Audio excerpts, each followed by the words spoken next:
Ninawalenga Watanzania wote ambao wanaishi ughaibuni, yani nchi za Ulaya pamoja na Marekani. Na kusudi kubwa ni kuwaalika ili waweze kufahamu nini kinaendelea kuhusiana na huduma za afya kwa wastaafu na wazee, lakini pia kupata maoni jinsi gani tunaweza kushirikiana kuziboresha ili wazee wetu tuweze kuwafuta machozi.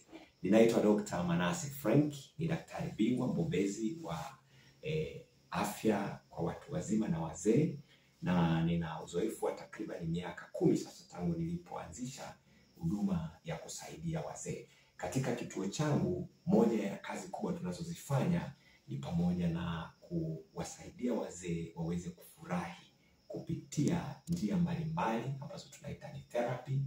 Tunawapa chakula, tunawapa mazoezi, uchunguzi wa afya na ulinzi wa kiakili.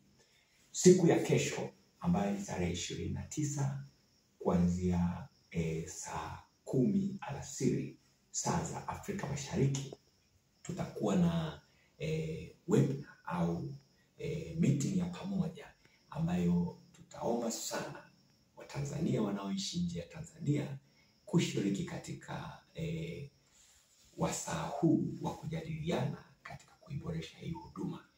Na moja ambalo tutakuwa tunaliangalia kuwaonyesha ni vitu gani ambavyo vimefanyika, lakini pili kupata mawazo na maoni jinsi ya kuboresha, lakini pia kuona jinsi ambavyo Watanzania wameweza kusonga mbele na kuchukua hatua kuiboresha. Mgeni wetu rasmi katika webinar hii atakuwa ni Baba Askofu mstaafu wa Kanisa la Kiinjili la Kilutheri Tanzania, Dayosisi ya Ziwa Tanganyika. Tutashirikiana naye katika kuhojiana na kupokea ushauri na mawazo kutoka kwenu. Karibuni sana, najua mnaishi nchi za mbali, mnaishi mbali na familia, lakini sehemu kubwa ya familia zenu ziko Tanzania. Tupeni mawazo, tujengeni uwezo ili tuweze kuwatibu na kuwajali ndugu walioacha Tanzania. Narudia tena, ni siku ya tarehe 29 Jumanne kuanzia saa 10 kamili, na tutatoa linki ambayo kila mmoja ataweza kujumuika kama ambavyo inaonekana. Nyote mnakaribishwa.